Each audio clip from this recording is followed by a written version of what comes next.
Om Purnamadaha Purnamidam Purnat Purnamudachyate Purnasya Purnamadaya Purnamevavasishyate.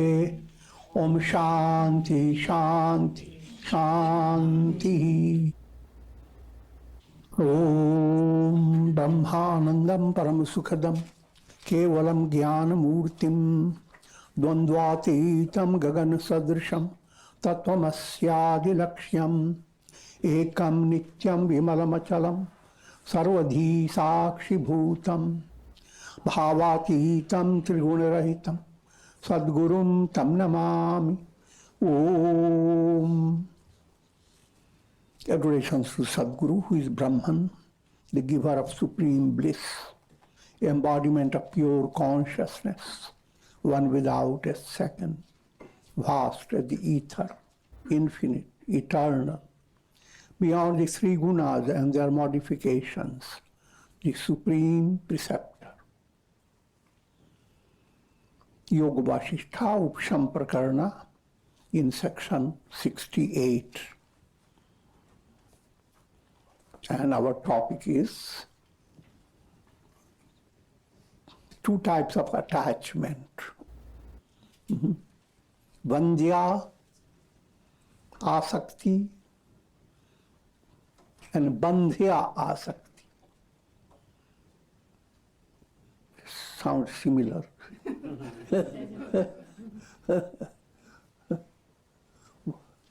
Vandya asakti is adorable attachment. Bandhya asakti is deplorable attachment. So adorable and deplorable, you know the difference, isn't it? First point, everyone likes to have associations, cozy, cute, entertaining.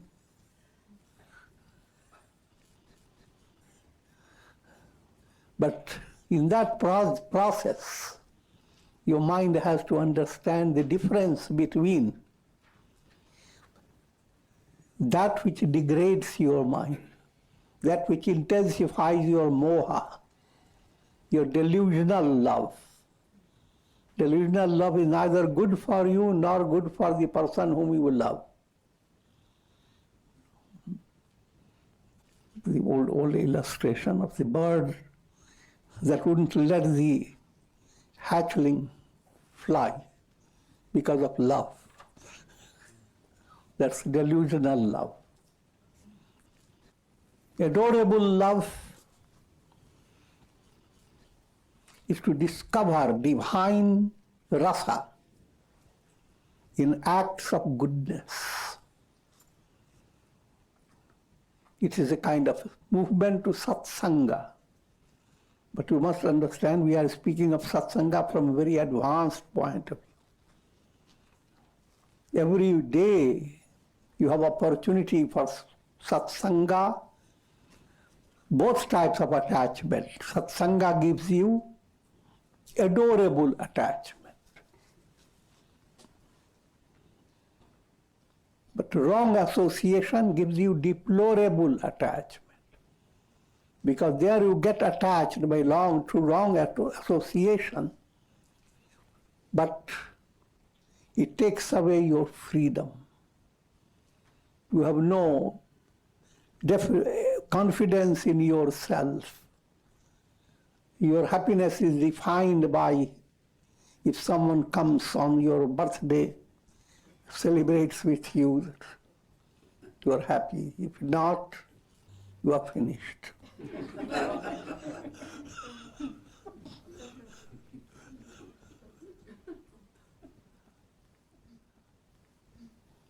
This deplorable attachment, where you become more and more in a state of bondage. They're called bandhya. And you have to understand from a broader point of view While describing, we are describing separately, as if they are totally different. In practice, same food you are eating, it can be bandhya, it can be bandhya. Bandhya or bandhya. Bandhya means adorable. If you have chosen the right type of food, eaten to the extent needed by you, and there is always a skill needed. Skill needed with your teeth, skill needed with your tongue.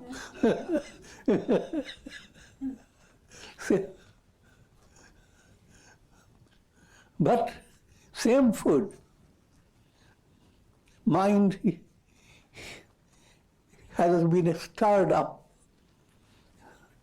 Someone didn't put the right amount of salt. So, you started scolding the person. If it's a servant, you want to drive her out or him out. With that type of mind, now the same food you are eating, you are practicing bandhya asakti, a deplorable type of attachment. It's not a difficult thing to understand. Many people become so dependent upon servants to bring them their tea, bring them every little thing. And that type of asakti, it degrades the mind. What I'm leading you to understand, that you have always subtle choice to be more inclined to that which allows your heart to become free of stress, allows your heart to be purified. That becomes your focus. And that focus opens a channel to many great things for you. Same people around, your heart will create opportunities to make people relax. Your heart will create opportunity to learn lessons from people around you. Even negative people have some teaching to give to you. So, thank God.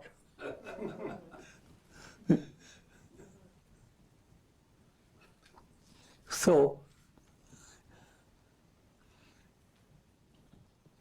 it is due to adorable attachment that some souls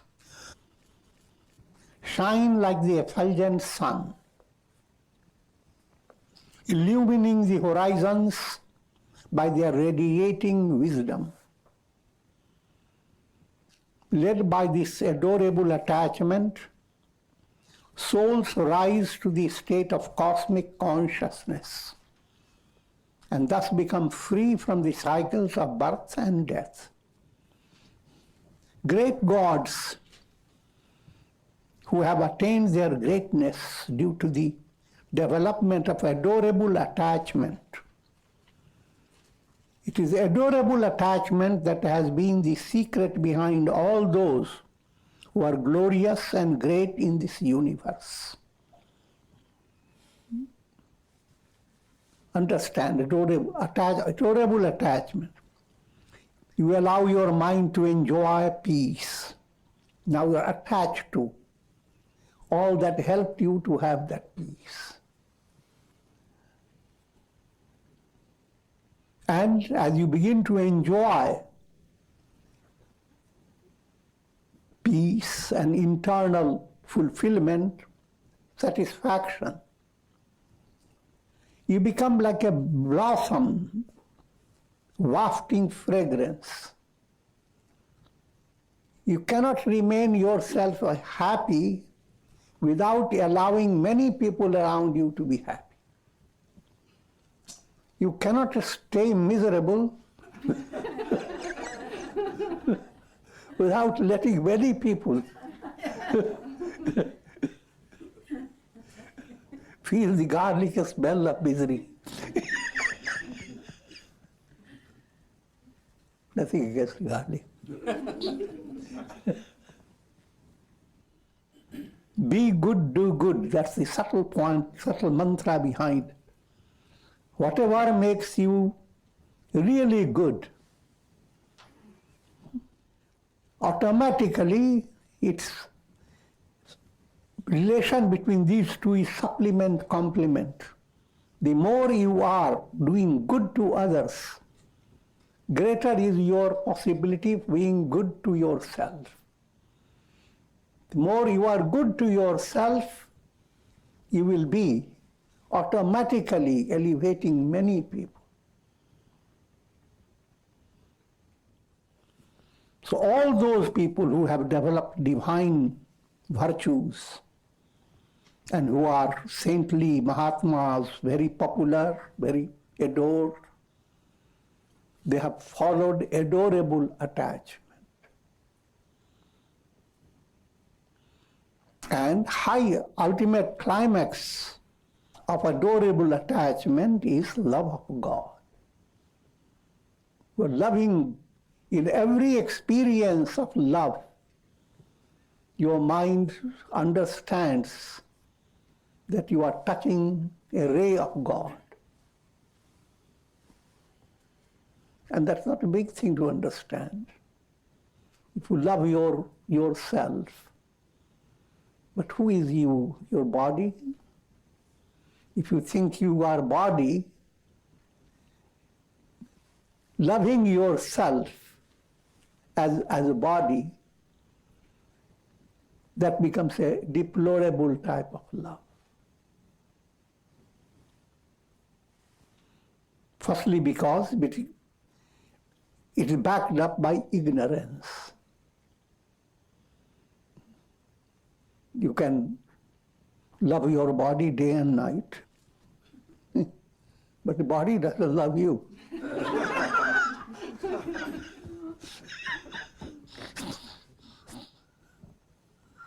So ultimately you are going to be filled with despair and frustration.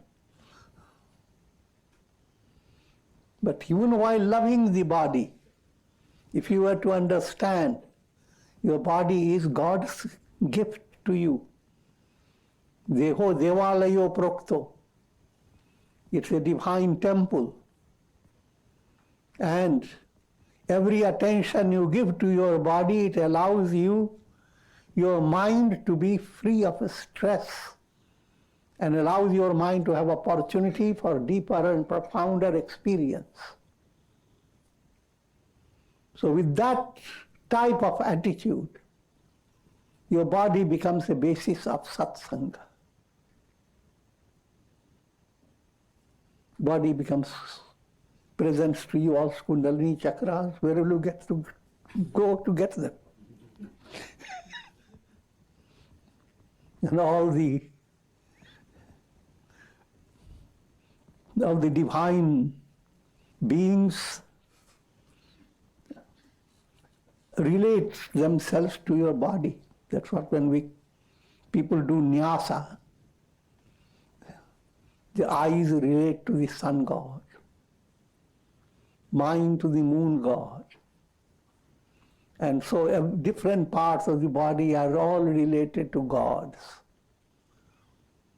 So the very same body now becomes the basis of satsanga.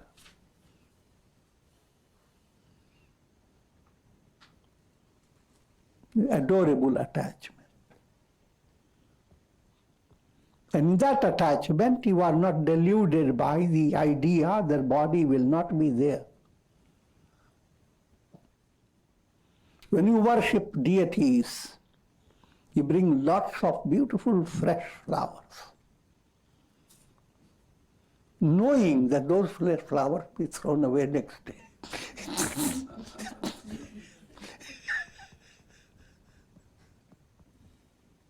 Figure that out. While deplorable attachment reduces one to a state like that of a degraded vulture, craving for rotting carcasses of worldly pleasures. Adorable attachment leads one to the glory of great divinities. Simple simile we have said many times. It's like a swan soars high with the intention of going to a beautiful lake. Vultures go sometimes higher than swans with the intention of finding rotten, smelly, dead bodies of animals. It's a very ugly illustration, but that's what Rajasic mind learns, develop a lot of intellectual knowledge. From intellectual point of view, they soar so high, but behind all the intellectual development, all they want is selfish attainment. And in that process, if many people are hurt, doesn't matter. More the merrier.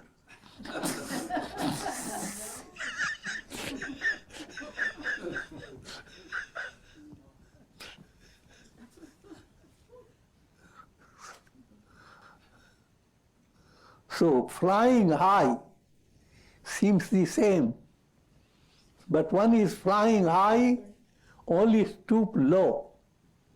Other is flying high to soar into higher and higher in Himalayan Manasarovar.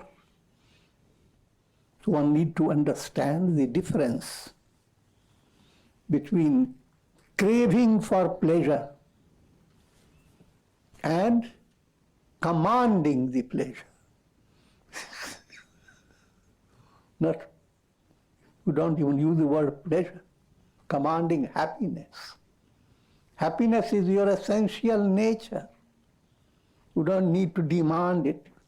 You simply command it.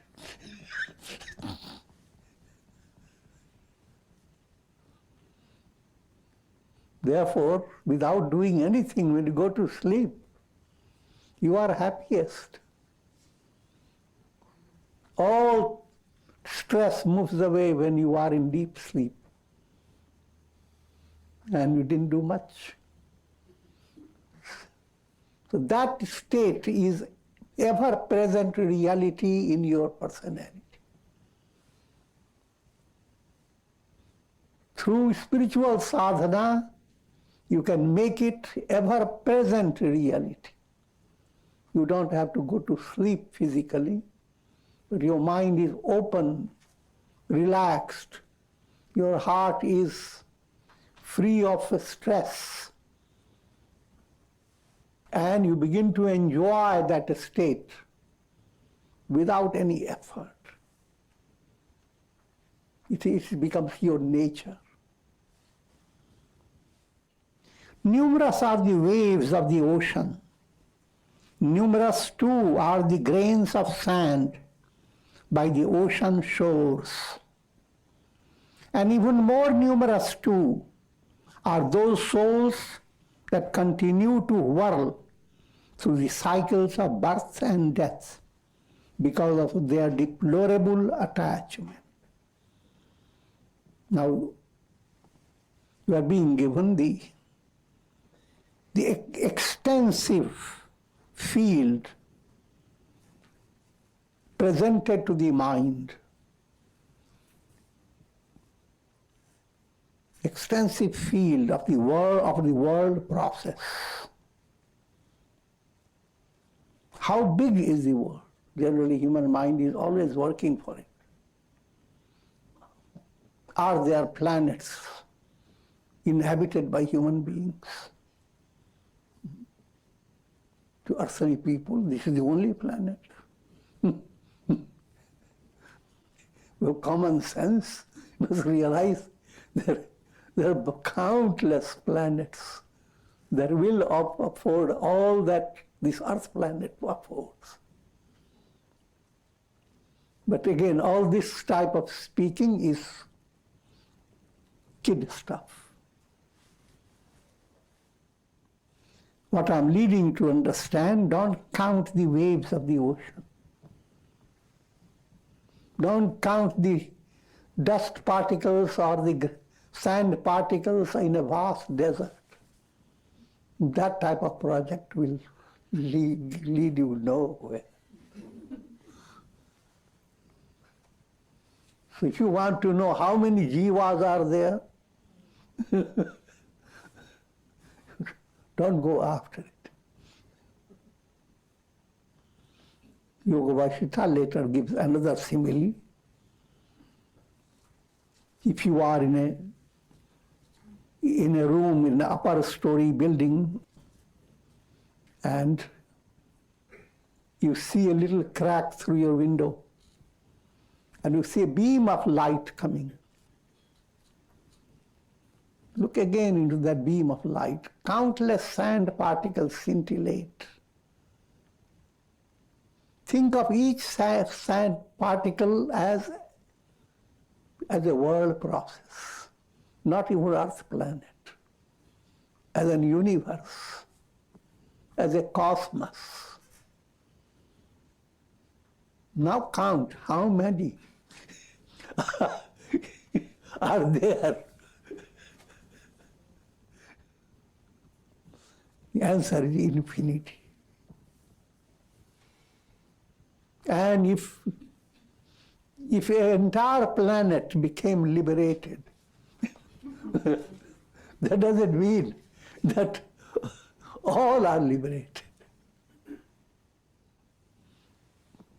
And that's why the peace chant gives you Purna Madaha Purna Midam. This is that very early deep Vedic mathematics. All is full. From full proceeds full. From infinity comes infinity. Add infinity, it becomes infinity. Multiply anything to infinity, it stays infinity. Take away infinity itself, and infinity remains. When you dream, the dream has come out of your consciousness. And that dream has not taken away anything from your consciousness. Even while if you were to count your dream and try to find all the things relating to your dream, that adds to infinity. So infinity has come out of your infinite consciousness. And you wake up, the entire infinity, your dream has been taken away. But what is left is infinity.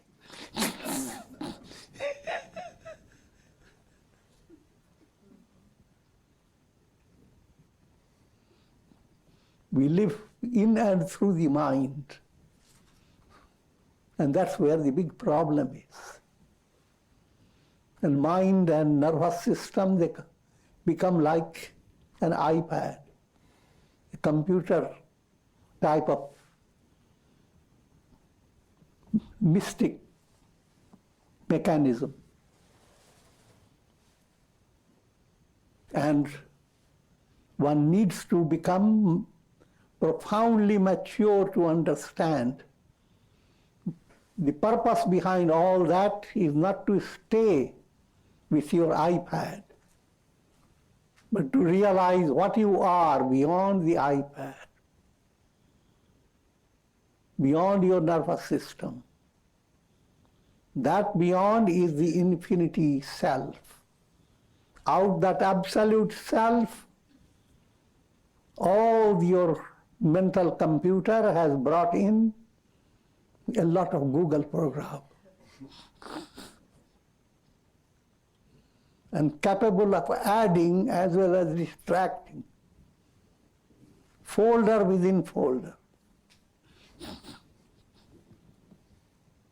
without taking any space.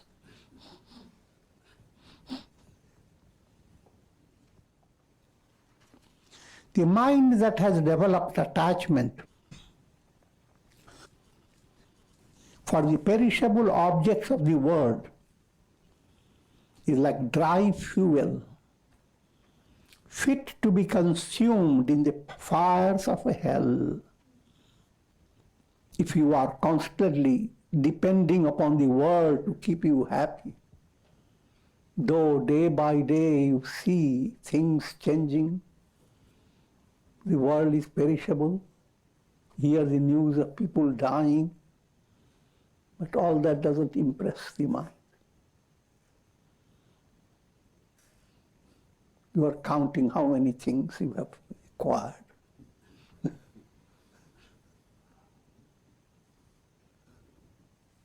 But this is called attachment for perishable objects. If that attachment is your fabric of your mind,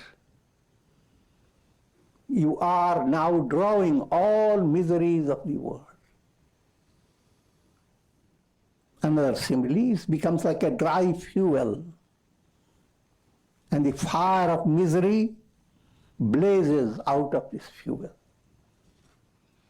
Just as rivers flow into the sea, in the same manner, misery flows into those personalities whose minds are afflicted with attachment. This moha-based attachment, always depending upon the world, depending upon people around, always depending upon the shifting news that come day by day. Moha-based attachment that fills human mind until you develop certain act of divine grace and turn to satsanga and become interested in improvement, spiritual improvement. So miseries come like the ocean. Miseries flow into those personalities, just like rivers flow to the ocean. In fact, it is ignorance which has assumed the form of deplorable attachment. The source behind this phenomenon of being attached to attachment, the source is ignorance. And in this way has spread the widespread snares of illusion.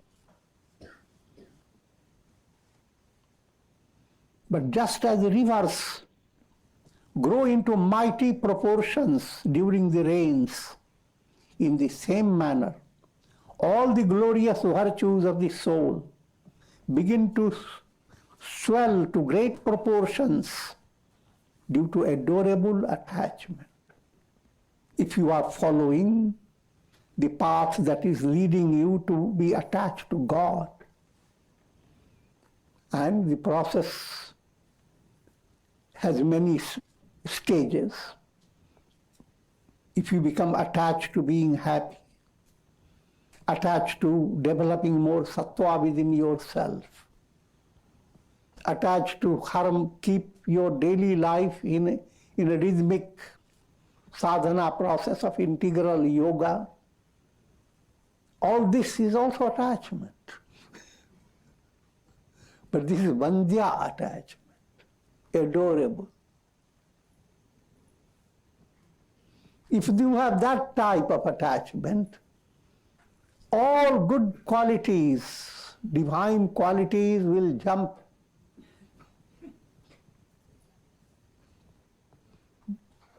Virtuous qualities, they are all internally related. You don't do like in the beginning, if you are just beginning with the virtues, then you take up any virtue, humility. This week I will practice humility. Next week, control anger. Next week, control hypocrisy.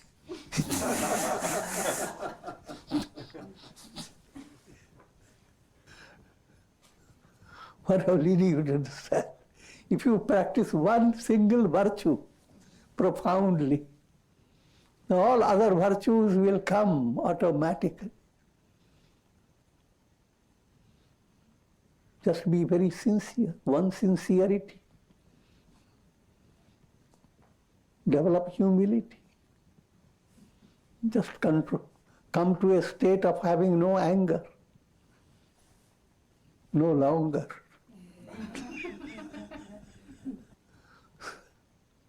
Any virtue perfected means you are drawing all virtues, all good qualities automatically in your heart. In fact, it is ignorance which has assumed the form of deplorable attachment. It is ignorance in you which is the cause. Your instinct of your soul is to attain self-realization. The instinct is always three-aspected. You want to exist, that was Sat. You want to know everything, that's called Chit, Jnana. And you want to be always happy. But only thing happens due to ignorance, all these 3 points are not pursued in the right way. You are trying to find all these 3 fulfilled in a dream-like state, not awakened state. You have 2 choices. Gain something while you are awake. Students have this problem. Some students become so frustrated, at least I should pass examination in my dream.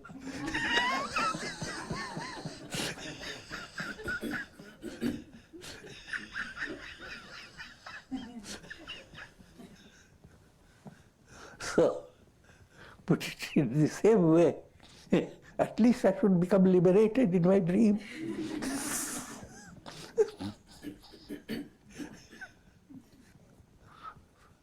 Finding liberation in the terms of worldly attainment.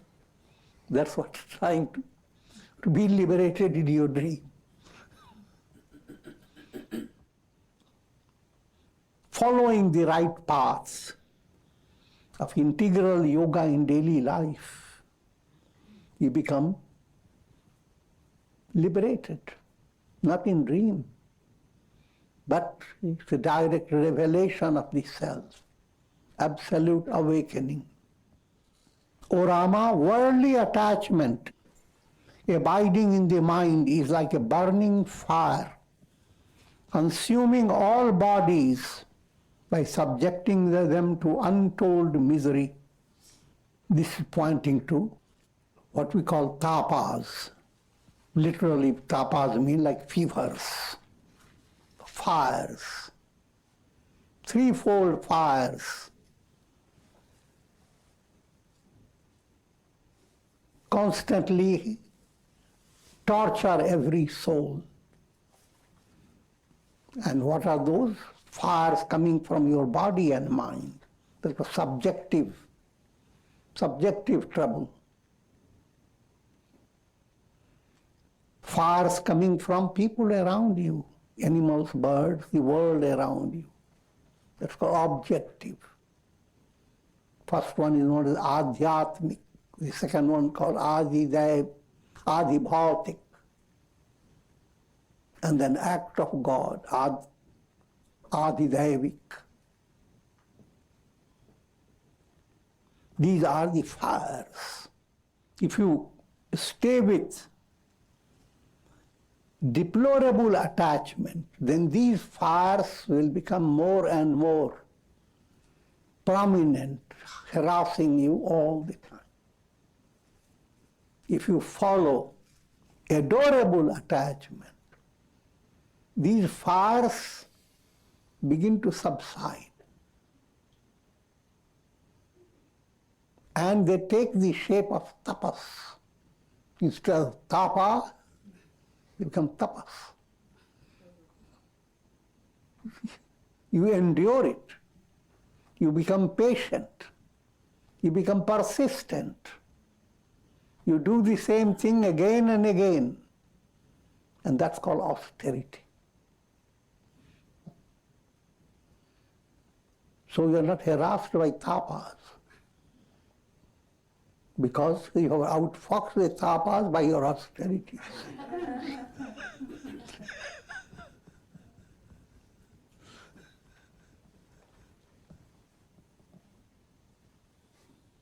And this is what I've been highlighting by using three mantra type of words: Shakti, Bhakti and Mukti.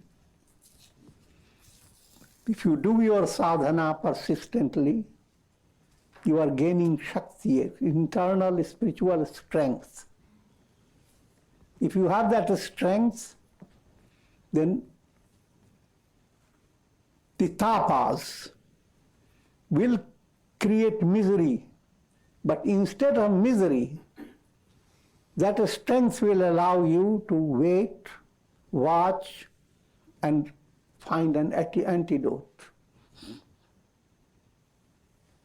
And the whole process becomes austerity. And you don't waste your time constantly blaming the tapas. Such adorable attachment is characterized by increasing detachment from the objects of the senses. An ever-growing attachment to the self, the innermost reality. Coming back to those points, Shakti, you need strength. Now, the process of bandhya asakti, adorable attachment, becomes highlighted when your attachment is to God. How can I be devotee of God? And the idea God loves you. And he cannot separate himself from you. And then you wait and watch God's role in your personality. Upadrashta anumantacha, bharta bhokta maheshwara. God playing the role of mother, just like a mother constantly watches over a child. And when the child begins to do something that is good for the child, anumanta, upadrashta anumantacha, mother pats, encourages the child. Go ahead, do it. And you begin to develop that type of experience within yourself. Therefore, you don't live a life of stress, but you are being led by God every moment. The Godward love should be the highlight in your heart. And people around you are not taking that love away. They are providing you certain challenges and opportunities for turning your mind to Godward love. That you have to figure that out.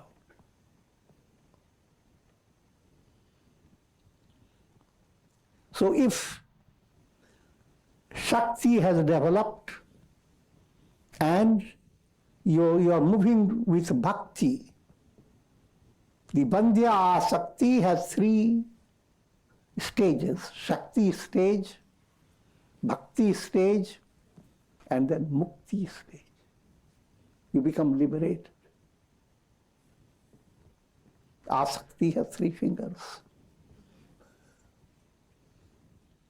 O Rama, worldly attachment abiding in the mind is like a burning fire, consuming all bodies by subjecting them to untold misery. But the renunciation of all forms of worldly attachment is like nectar that nourishes the bodies of great souls. And that's what I described. That's how to turn miseries, tapas, into tapas. And when you have learned, developed that art, and your life flows along with integral yoga in daily life, then all worldly attachments are automatically renounced. All bandhya asakti, deplorable attachment will not be possible. If you have become sincerely a virtuous person, no matter whatever may be the circumstances, you cannot degrade yourself by doing deplorable things. It is not dependent on whether people are seeing it or not seeing it.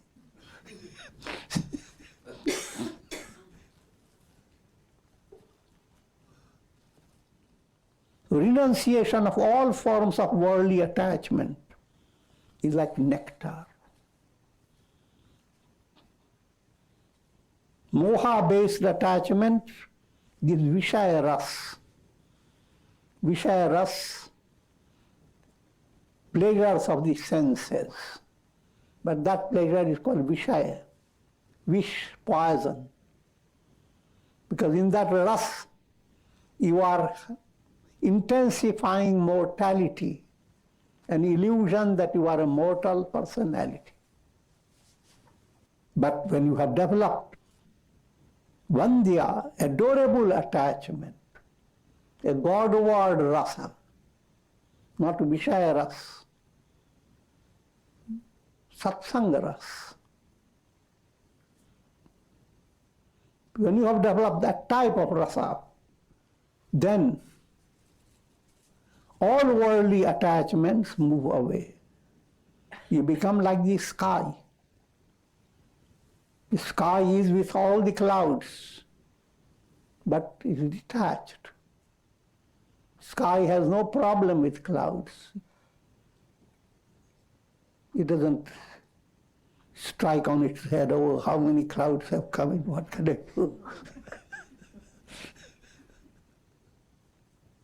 The sky permits all clouds of all types, quiet ones,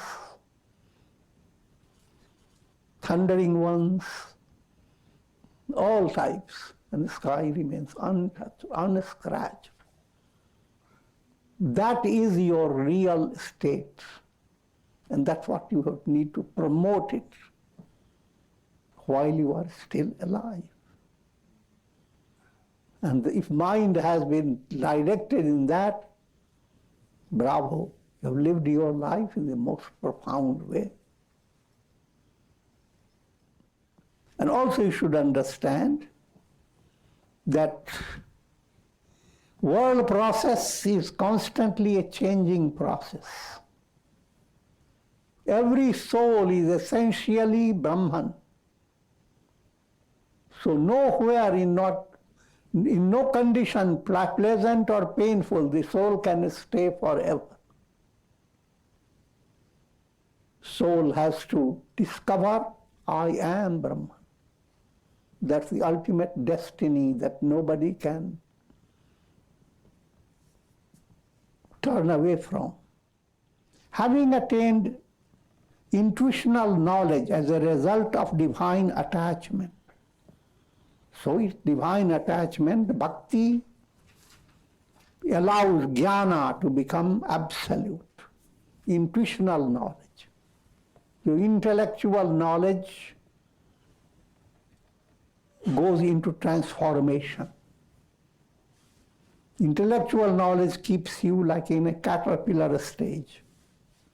Intuitional knowledge, you simply break through caterpillar with 1,000 legs. With soft wings you fly. A sage abides in his own self and is known as a Jivan Mukta, liberated in life. Next section is 69, and that gives further insight how to turn the mind into pure awareness, how to let the mind be completely dissolved. Mind acts like a cloud that first obstructs the sun, the mind that is causing bondage. Now the same cloud with Badhya Asakti allows the rays of the sun to pass. The more the rays pass, the cloud is practicing Vandya Asakti. And the result, the cloud ultimately dissolves. Result, sun alone is. So that's what we mean by reducing the mind to pure consciousness. Sage Vasishtha continued, those who are endowed with knowledge, whether they engage themselves in various activities or not, or whether they live with another friend, son, relative or not, their minds are free of all attachments. Now, people have very strange concepts of finding a yogi with all powers, siddhis. Sthita prajna is the greatest, highest yogi. And it's very frustrating, you find nothing.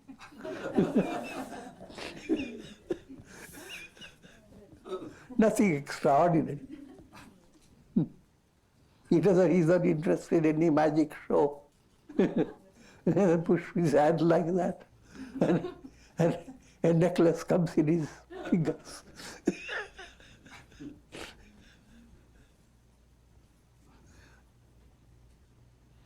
But the power and the influence of the saintly personality is beyond imagination. The example of all sages and saints, Christ, Buddha, and all avatars, Rama, Krishna, etc., they're all, and countless sages, they continue to shine. And while in life, that process has started. And death of their body didn't stop it. And this will continue.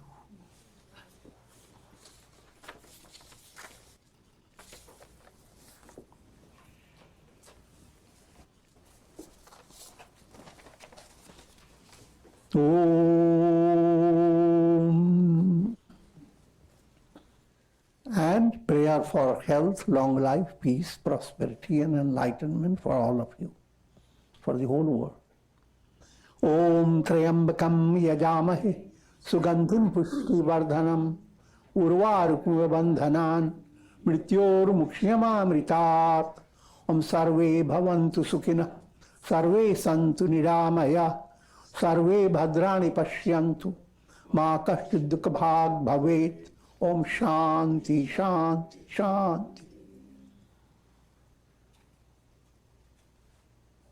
Hari Om Tat Sat.